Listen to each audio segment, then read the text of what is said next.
When the Kargathi Ascendancy, rulers of 1,000 suns, sent their starvation fleet to the Orion Gate, the entire galaxy held its breath. Picture this: 73 capital warships, a fleet so powerful it could crack planets, forming a blockade to cut the frontier off from its lifeline. Their goal was simple: starve the outer colonies into submission and prove that resistance was absolutely futile. They were expecting surrender. They were expecting despair. What they weren't expecting was the response from us, the so-called primitive Deathworlders. So, what did humanity send to face down 73 planet killers? 7 ships. And not just any ships. 7 battered, outdated corvettes that looked like they belonged in a museum, not on a battlefield. With them, they brought a strategy so audacious, so completely insane, that every military academy in the known universe had already called it impossible. They called it the Blackout Gambit. On the bridge of the Kargatha's Fist, the flagship of the Starvation Fleet, Grand Admiral Thorian surveyed his work. His 73 ships were locked in a perfect siege formation, a net of steel and energy thrown across the Orion Gate. The gate itself was a marvel, a fortress built around a captured star, and humanity's last real stronghold on the frontier. Thorian's mandibles clicked in what passed for a smile. "Report," he growled, his voice carrying easily across the opulent bridge. "Admiral," his subcommander chirped, "the blockade is holding. Nothing's getting in or out. The gate's orbital defenses are silent. They know they're outmatched." "And the human response?" Thorian asked, a hint of amusement in his tone. The subcommander paused. "Sir, we've detected 7 ships approaching. They look like corvettes." A harsh, grating laughter echoed on the bridge. Corvettes, tiny, fast patrol ships. It wasn't a threat, it was an insult, a joke. "They are Deathworlders, Admiral," the subcommander added, as if that explained the sheer stupidity of the move. "Known for their unpredictable tendencies."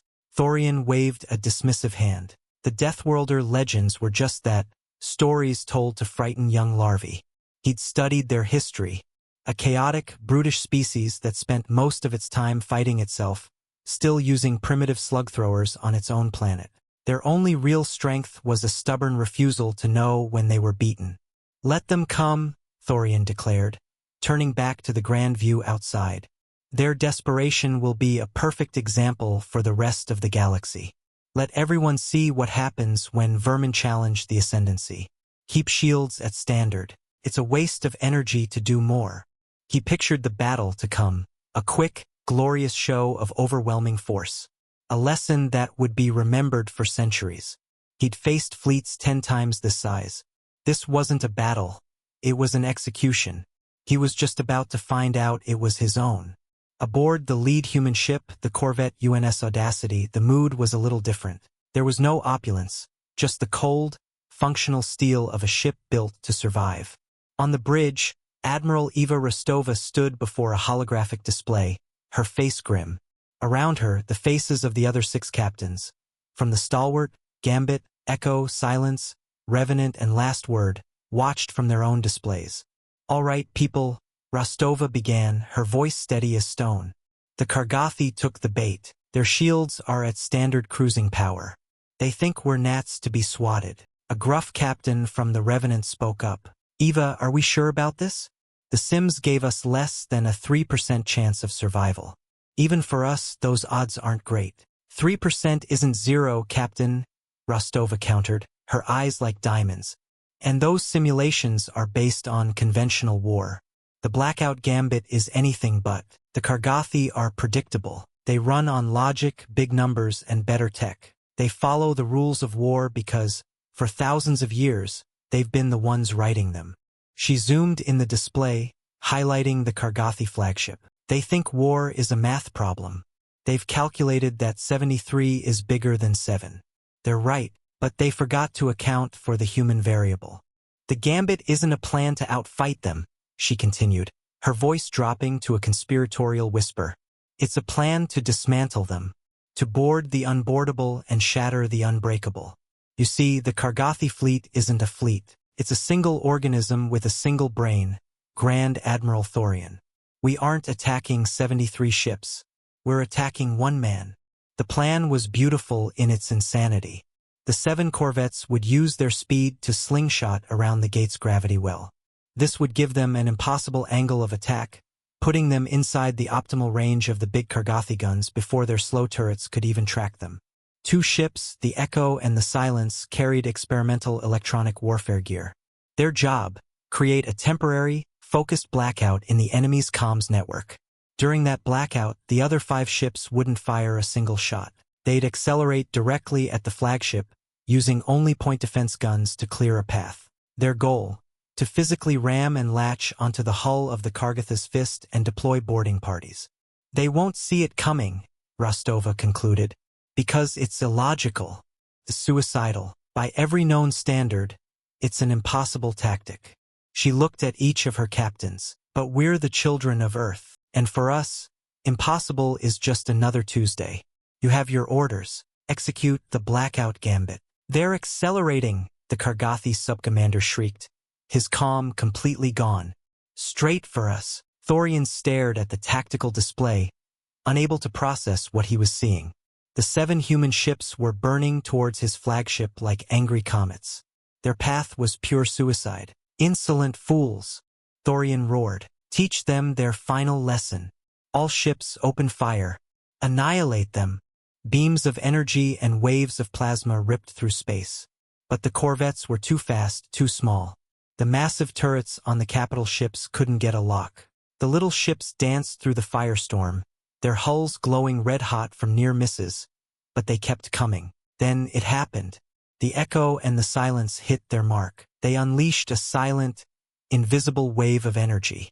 On the bridge of the Kargatha's fist, the lights died. The hum of the ship vanished. The screens went black. For 30 seconds, the entire Kargathi armada was blind, deaf, and very, very confused. Thorian's 4 hearts hammered against his ribs. What's happening? Restore systems. Restore comms. Too late. In the silent chaos, 5 small signatures blipped on the proximity alerts. Far too close. A series of violent, shuddering impacts rocked the entire flagship. Hull breaches, decks 5, 9, and 12. We're being boarded. Boarded? You have to understand, that just didn't happen. Boarding a capital ship in a firefight was something out of ancient history, a tactic for pirates and primitives. Suddenly, the main view screen flickered on. It wasn't showing the stars outside. It was showing the terrified, 4-eyed face of Admiral Thorian himself, broadcast from his own bridge camera. And his entire fleet, their systems just coming back online, could see it. Then, a new voice cut through the channel, calm and cold. It was Admiral Rostova, speaking from the bridge of the Audacity, now physically grafted to Thorian's command ship. To the commanders of the Kargathi Ascendancy, she said, her voice echoing across 72 bridges. Your admiral is our guest. Your flagship is compromised. Your command structure is broken. Across the fleet, Kargathi captains stared in disbelief at the image of their invincible leader, his face a mask of pure panic. The psychological shock was devastating. And just like that, the unbreakable fleet broke. Fire on the flagship, one captain screamed. Destroy them all. No, fall back, yelled another. Protect the admiral. The perfect fleet discipline shattered into chaos. Ships turned on each other. Some tried to fire on their own flagship, their shots going wide and hitting their allies. Others broke formation and ran. The perfect, elegant net of the blockade tore itself apart.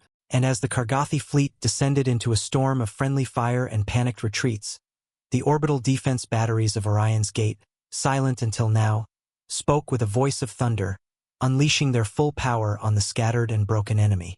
The story of the Blackout Gambit became a legend whispered in the dark corners of the galaxy, a testament to what humans can pull off.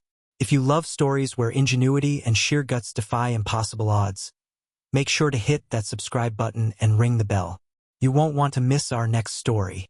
And let us know in the comments, what's the most audacious military strategy you've ever heard of, real or fictional? Of the 73 ships that came to starve the frontier, less than a third limped home, broken and disgraced. Grand Admiral Thorian was taken as a prisoner of war, his career ending not with glory, but with the quiet humiliation of a holding cell on a human corvette. Humanity didn't win by having bigger guns or thicker armor. They won because they understood something the Kargathi, in all their power, had forgotten. War isn't just about technology and numbers.